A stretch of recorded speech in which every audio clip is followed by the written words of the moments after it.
उसके बाद हमारी जो बात हो रही थी सूर्या कुमार की, देखें उसकी बैटिंग ऑब्वियसली कुछ शॉटिंग उसकी है यूनिक, वो तो आप कह सकते हैं कि वो उसी का ब्रांड है, वो उसी की इनोवेशन। मतलब हम जैसे AB डिविलियर्स के लिए कहा जाता था, आप कोई भी एक बॉल वो 3 तरीके से हिट आउट कर सकता है, यही सूर्या का। लेकिन सूर्या का मैंने देखा है कि वो without moving too much, de Villiers को हमने देखा था बहुत मूव करते थे क्रीज के ऊपर। तो सूर्या की जो एक बेस्ट शॉट है जो उसकी है कि लेंथ बॉल जो with in the body line होता है, जो कि जहाँ पे हर बैट्समैन को मुश्किल हो रही है यहाँ से, अनलेस कि वो यहाँ पे उसको पकड़ ले। तो सूर्या का हमने ये देखा है कि विदाउट मतलब मूविंग टू मच वो बॉडी भी अपनी नहीं हटाते, मतलब it's a brave shot as a batsman. अगर मैं यूं करने जाऊँगा ना, मेरे जहन में आएगा कि यार ये बॉल मुझे ही ना लग जाए, टॉप एज लग के या इस ब्लेड से लग के आना चाहिए। लेकिन उनकी जो क्वालिटी देखिए तो इधर से ही वो जो वो पिक करते हैं वो जाता है डिस्टेंस पे। और एक चीज़ उसके अंदर कि वो कंट्रोल है उनको, ये नहीं कि बस वो उठा देते हैं, अगर फील्डर इधर खड़ा है तो वो इधर मार देंगे, अंदर फील्डर खड़ा है तो वो बाहर वो उसी को खेल देंगे। तो दैट शोज द क्लास। दूसरा स्वीप वाली जो बात अभी हम सुहेल कर रहे थे कि अगेंस्ट राशिद खान, नहीं जो अभी आपने पिकअप शॉट ये बात की फास्ट बॉलर की वो खेलते हैं, इसमें किस चीज़ का सबसे ज़्यादा इस्तेमाल होता है, जो उसमें फोर्स कैसे जनरेट होती है, और दूसरा वो लाइन पिक करते हैं। देखिए लेंथ सबसे ज़्यादा लेंथ पिक करके वो खेलते हैं, समटाइम वो ऑप्शन के बाहर से भी खेल लेते हैं। और उसके अंदर जो सबसे ज़्यादा उसको रिस्ट जो है ना, उसकी जो रिस्ट है, क्योंकि एक शॉट और जो अनबिलीवेबल है, मैंने आज तक किसी बैट्समैन को नहीं खेलते हुए देखा कि अगर आप मिडल ऑफ वाला बॉल है, नॉर्मली आप इसको सामने हिट मारते हैं, इधर मिड ऑफ मार लेंगे, आप एक्स्ट्रा कवर मार लेंगे, लेकिन उसी बॉल को पॉइंट के ऊपर से अगले कदम पे ऑन दी अप वो रिस्ट का इतना अला वो इस्तेमाल करते हैं कि बिहाइंड पॉइंट भी चौके छक्के वो मार लेते हैं। तो ऑब्वियसली जो उनका रिस्ट वर्क है दैट इज़ अमेजिंग।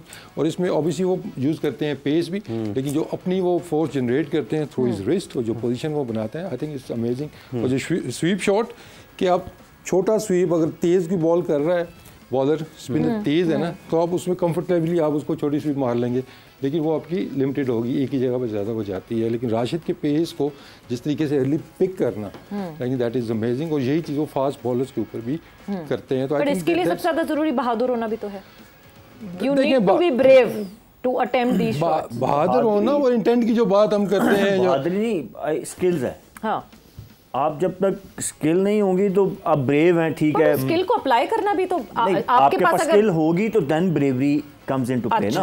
आपके पास स्किल ही नहीं है तो आप ठीक है, मैं अब चाहूँ वो बात फिर वही आ जाती है कि अब मैं स्वीप मारना चाहूंगा, लेकिन मुझे अगर मारनी नहीं आती तो मेरे मोस्टली चांस, मैं जितना मर्जी ब्रेव हो जाऊँ मोस्टली तो यही होगा मैं आउट होऊंगा। लेकिन अगर मुझे मारनी आती है तो फिर मैं अगर ब्रेव हूँ कि ठीक है राशिद खान है तो है, I will take him on, that is bravery. But उस ब्रेवरी के पीछे वो आपके पास पहले स्किल्स भी तो होनी चाहिए कि यार मुझे स्वीप मारनी आती है। क्योंकि सबसे पहले यही है ना कि मतलब अब हम देखते हैं जो मॉडर्न क्रिकेट की रिक्वायरमेंट है कि अगर आप स्कॉटलैंड के ओपनर को देखें, मंसी को देखें, ठीक है ना, वो उल्टी तो अपनी जो नॉर्मल स्वीप है वो तो खेलते ही खेलते हैं, लेकिन जब वो स्विच हिट मारते हैं तो वो लगता है प्रॉपर राइट हैंड बैट्समैन है और वो छक्के मारता है इसमें। ये भी नहीं कि वो छोटा सा मार दिया स्विच हिट, मैक्सवेल की स्विच हिट आप देखें। तो हमें इस जानिब भी देखना होगा कि हमारे बैट्समैन किसके पास इतनी स्किल्स हैं। हम अभी तक फंसे हुए अपनी नॉर्मल स्वीप के ऊपर कि बहुत से हमारे प्लेयर्स इंक्लूडिंग बाबर, हम ऑर्थोडॉक्स शॉट्स तो पूरे कर ले, फिर अनऑर्थोडॉक्स की तो हमें थोड़ा सा ना स्टेप अप करना होगा इन चीज़ों के अंदर कि हमने सीखना होगा, उनको अप्लाई करना होगा। सीख के हम रखने नहीं है, अप्लाई करेंगे फिर आपको कॉन्फिडेंस उससे आएगा और आप मैचेस में अप्लाई करेंगे। I think that's a learning. हमारी जो अभी हम माइंड सेट की इन चीज़ों की बात कर रहे हैं, स्किल को भी बढ़ाना होगा। सिर्फ कह देंगे हाँ जी तेज़ खेलना है, जाके कितना तेज़ खेल लेंगे, जितनी आपको शॉटें आती हैं आप उतना ही तेज़ खेल लेंगे। तो एक तो हमें इंटेंट तो करना ही होगा, लेकिन स्किल्स को जो ऊपर लेके जाना है वो भी है। इसमें बस एक चीज़ और थी जो भी हम बात कर रहे थे कि अक्सर बैट्समैन हमने देखा है कि अब मोस्टली बैट्समैन, ठीक है ना, हालांकि आई थिंक ये चीज़ जो पहली दफ़ा मैंने देखी थी किसी बैट्समैन में अच्छे तरीके से जिसने इसको इस्तेमाल किया था वो अब्दुल रज़ाक थे, कि जिस तरीके से वो ओपन स्टांस के साथ वो खेलते थे, स्पेशली जब आखिरी ओवर्स में लॉन्ग हैंडल वो यूज़ करते थे और जहाँ पे जो बॉल उनके आता था तो इवन यॉर्कर को भी वो अच्छी हिट मार लेते थे।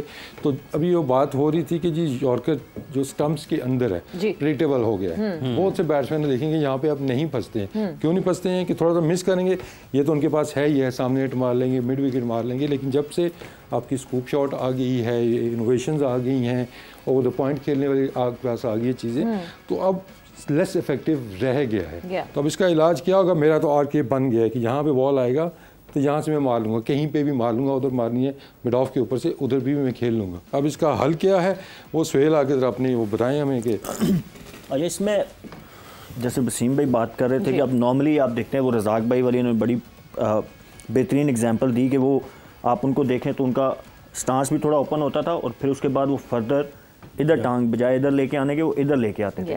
तो उनका अब ये पूरी उनकी आग जो वो खुल गई थी, फ्री स्विंग उनको मिल गया था अब। तो अब नॉर्मली आपको सारे बैट्समैन जो है वो कंफर्ट ज़्यादा कर लिया उन्होंने। सारे बैट्समैन आपको नजर आते हैं कि वो, क्योंकि नॉर्मली बॉलर्स डेथ बॉलिंग में यॉर्कर विद इन स्टंप कर रहे होते हैं, तो सब ने अब सबका आप देखते हैं तो ये इधर खुलता है। तो अब एज ए बॉलर क्या होता था, मैं बैट्समैन के ना एक तो देखता था कि उसकी ग्रिप कैसी है। ठीक है। जिस बैट्समैन की ग्रिप ऐसी जिसका बल्ला इस फेज में आता है उसकी ये एरिया बहुत स्ट्रांग होता है, लेकिन उसका इधर शॉट, क्योंकि इसमें आप अगर देखें तो ये करने के लिए मुझे पूरी रिस्ट को खोलना पड़ता है, तो इधर स्ट्रांग जोन मेरा नहीं बनता। तो मैं उस बैट्समैन को हमेशा वाइड यॉर्कर करता था। ओके। जिसका बल्ला, जिसका फेस वो कहते हैं टूवर्ड्स पॉइंट इधर खुलता है, फेस ओपन होता है, उसका ये एरिया अच्छा होता है क्योंकि इधर रिस्ट अच्छे खुलती है। लेकिन ये यहाँ से मुझे इधर मारने के लिए पूरी रिस्ट को यूं करना पड़ेगा। तो उसको आप इधर जब टारगेट करेंगे ना तो उसके लिए बहुत मुश्किल होगा कि वो यहाँ से ये फंस जाती है, रिस्ट फंस जाती है। तो ये इट्स अबाउट, आपने वही बात, प्रोएक्टिव होना होता है, आपने देखना होता है कि बैट्समैन की ग्रिप, बैट्समैन का स्टांस क्या है, उसकी टांग किधर खुल रही है। अब अगर मैं बैट्समैन को देखूँ उसकी टांग ये खुल रही है, तो अगर उसको मैं यहाँ टारगेट करूँगा ना उसकी ये, तो ये उसका ब्लाइंड जोन है, ठीक, उसको वो यहाँ पे वो ब्लाइंड हो जाएगा, तो यहाँ पे हिट मारना बहुत मुश्किल होगा। और यहीं से अगर मैं उसको वाइड यॉर्कर करूँगा तो वहाँ पे रीच करना मोस्टली बैट्समैन के लिए मुश्किल होता है। कुछ बैट्समैन अब हैं जिन्होंने डेवलप कर लिए। मैं डेविड मिलर की मिसाल देता हूँ कि वो पहले इधर बहुत स्ट्रांग थे, यहाँ फंसते थे। तो मैं खुद भी उनको, जब मैं खेलता था, मैं साउथ अफ्रीका 3 साल खेला, तो मैं उनको हमेशा वाइड यॉर्कर टारगेट किया करता था, तो वहाँ पे से ही हैड नो आंसर। बट अब आप देखते हैं तो वो आपको इधर भी छक्के मारते नजर आते हैं। हाँ, he has worked on this weakness। Exactly।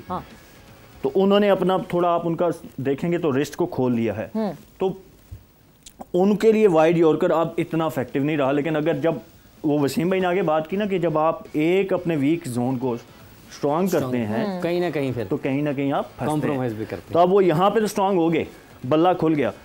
अब अगर आप उनको यहाँ पे बॉलिंग करेंगे ना तो यहाँ पे आपके पास ज़्यादा चांस है कि आप उनको फंसा लें। So it's about mindset, it's about reading, कि आपने बैट्समैन को भी रीड करना है। ये वाला yorker, yes, it's about street smartness as well. जिस तरह आपने कहा कि मैं चेक करता हूं कि उसने कैसे, मैं सबसे पहले कैसे हैंडल किया हुआ है, सबसे पहले मैं बैट्समैन का चेक करता था कि उसका बल्ले का फेस किधर है। अगर उसका फेस खुला हुआ है, वसीम भाई बैट्समैन है, he can guide us better, कि अगर फेस खुला हुआ है तो उसका इधर शॉट बहुत अच्छा होगा क्योंकि उसका इजी फ्लो है। लेकिन अगर मुझे यहाँ खेलना है ना तो यहाँ के लिए यहाँ से आके मुझे यूं करना पड़ेगा, तो तब मेरा ऑन लगेगा। वसीम, ये सब कोई कोच तो नहीं सिखाएगा, ये नहीं, तो ये स्ट्रीट स्मार्टनेस, ये एक सेल्फ इंटेलेक्ट है जो इंसान के अंदर होगा। और वो स्ट्रीट स्मार्टनेस शायद इतनी एकेडमीज में तो खेलते हैं लड़के, बट वो मैचेस देख के, अच्छी बैटिंग देख के भी आप अप्लाई कर सकते हैं अपने ऊपर। एक बैटर, अच्छे बैटर को देख, मैं एग्जांपल अगर दूं आपको, वो याद होगा शाहीन ने मैथ्यू हेड के अगेंस्ट बॉलिंग की थी, वो उन्होंने यहाँ से याद है, वो याद मार के। तो जब आपको छक्के मारने हैं ना, तो एज ए बॉलर मुझे पता है कि सबसे मुश्किल छक्का मारना किधर है। वो ऑब्वियसली अगर मैं लेफ्ट हैंड बैट्समैन हूँ तो मेरे लिए इधर छक्का मारना सबसे मुश्किल है। तो अगर हम वहाँ पे वाइड यॉर्कर बॉलिंग जो मैं बात कर रहा हूँ ना, कि हम नहीं सीखते, हम सिर्फ स्टंप्स के बीच में यॉर्कर करके बस डंडों को मारना है। वहाँ पे इफ यू मिस तो मोस्टली जो आपको सामने छक्का लगता है, बट वाइड यॉर्कर पे छक्का मारना बहुत मुश्किल है। बैटर को कंफर्ट जोन से निकालना। सेम गोज टू, अभी 3 बॉलों पे 12 चाहिए था, आसान चीज थी। उस बैट्समैन को आप अगर राइट हैंड खेल रहा है, उसको मैं अगर इधर यॉर्कर मारता कि भाई इधर छक्का मार ले, यहाँ छक्का मारना सबसे मुश्किल काम है।